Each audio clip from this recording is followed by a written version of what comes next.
Okay, so get ready to fuel those ultra endurance dreams because today, um, we are diving deep into the nutritional strategies that'll keep you going mile after grueling mile. Ooh, yes. We're talking about those races where it's not just about how fast your feet can move, but how well you've prepared your body to be a high-performance machine. Right. And to guide us through this, we're tapping into the expertise of Professor Woods and his comprehensive guide specifically for ultra-endurance athletes. Professor Woods really is considered a leading voice in the field. Yeah. And what's great about his approach is that he acknowledges the unique demands these events place on athletes, mentally and physically. Yeah, it's not just about grabbing a banana and hoping for the best, right? Here you go. This is next-level fueling. Absolutely. So let's kick things off with the holy grail of endurance preparation, carb loading. Yep. Now, Professor Woods recommends a whopping 7 to 10 grams of carbs per kilogram of body weight daily in those crucial days leading up to the race. Yeah. To put that into perspective, imagine you're a 70-kilogram athlete, that's roughly 155 pounds for those who think in freedom units. You're looking at a mind-blowing 490 to 700 grams of carbs per day. That's like a whole lot of pasta. Basically. But here's where it gets really interesting. He emphasizes that this level of carb loading isn't just about stuffing your face. It's about maximizing glycogen storage, which is essentially supercharging your energy reserves for the big event. Exactly. It's like filling your tank to the brim before a long road trip. Yeah. You wouldn't want to set off with the fuel light blinking, would you? Right. But just like you wouldn't put just any old gas in a high-performance car. The type of carbs you choose as you get closer to race day becomes crucial. Professor Woods highlights the importance of switching to low-fiber options, such as white bread or rice, to minimize the risk of digestive discomfort during the race. Remember, we're talking about peak performance here, and a happy gut is a happy athlete. So it's like fine-tuning your engine for optimal performance. I love that analogy. Now, while carbs are clearly the star of the show, we can't forget about the importance of protein, especially for those ultra-long events. What does Professor Woods say about that? Are we talking protein shakes, chicken breasts, or something else entirely? He recommends a consistent protein intake of 1.2 to 1.6 grams per kilogram of body weight per day, while keeping fat intake relatively low. Okay. And yes, protein shakes can be a convenient way to up your intake. But don't underestimate the power of lean meats, fish eggs, and even plant-based sources like tofu and legumes. So it's all about finding that balance, fueling those muscles without overloading on fat. Speaking of keeping things running smoothly, let's shift gears to something equally crucial: hydration. Yes. Now, Professor Woods suggests aiming for 5 to 7 milliliters of fluid per kilogram of body weight. Okay. Now, for our 70-kilogram athlete, that translates to roughly 350 to 500 milliliters. But he doesn't stop there, does he? Nope. He throws in this whole electrolyte balance thing, recommending beverages with 500 to 700 milligrams of sodium per liter. What's the deal with that? Are we just chugging sports drinks all day long? Well, sports drinks can be a helpful tool, especially during training and races. They're not the only way to maintain electrolyte balance. Remember, it's about the balance, not just sodium. The key takeaway is that when you're sweating, especially during these extended periods of exertion, you're losing vital electrolytes that are essential for preventing muscle cramps, maintaining optimal performance, and even just keeping your body functioning properly.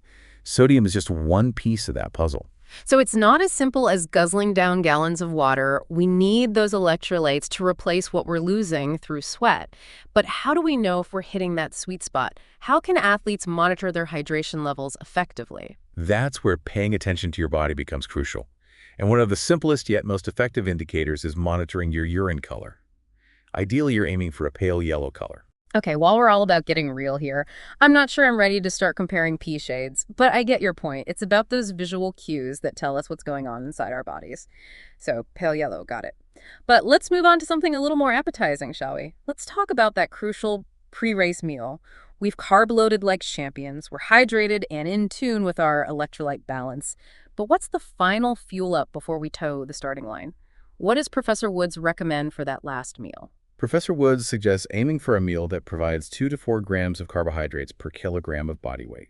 consumed about 2 to 4 hours before the race. So for our trusty 70-kilogram athlete, that's somewhere between 140 and 280 grams of easy-to-digest fuel. Exactly. And remember those low-fiber, low-fat choices we talked about. This is where they really come into play. The last thing you want is your stomach throwing a party when it should be supporting your ultra-endurance ambitions. White toast with honey and a banana is always a good option. Or some low-fiber cereal with chocolate milk. It's about finding what sits well with you and provides that sustained energy release. It makes sense fuel up without freaking your system out. Now, this is where things get really interesting for me. Race day nutrition. We're talking 60 to 90 grams of carbs per hour. Yeah. And Professor Woods emphasizes the importance of what he calls multiple transportable carbohydrates. Okay, that sounds pretty technical. Break it down for me. What does that even mean in plain English? And how can athletes actually put it into practice during a race? You know, it sounds complicated, but Yeah. the concept is actually quite simple. Imagine this. During an ultra-endurance event, your body is craving energy, right? Right. Using glucose and fructose together, those are two types of sugar.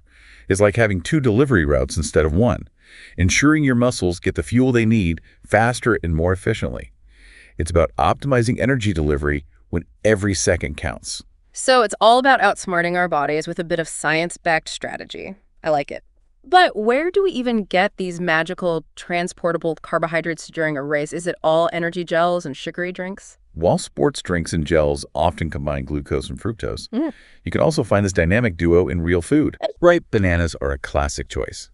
And some athletes even swear by things like dried fruits or energy chews. The key, as Professor Woods emphasizes, is to experiment during training to find what sits well with your stomach. What works in theory might not always work in practice, especially when you're pushing your body to the limit. Right. Remember, this is about personalized performance. That's a relief. I was starting to worry we'd have to say goodbye to real food entirely, so we've got our carbs sorted. But what about protein during those ultra-long hauls? Is it important to keep those muscles happy while they're working overtime? Absolutely. For events lasting longer than 4 hours, Professor Woods recommends incorporating 5 to 10 grams of protein per hour. This helps minimize muscle breakdown and provides those essential building blocks for recovery. Think small snacks like energy bars with protein, or even those classic peanut butter and jelly sandwiches. A little protein boost to keep those muscles going strong. I love it.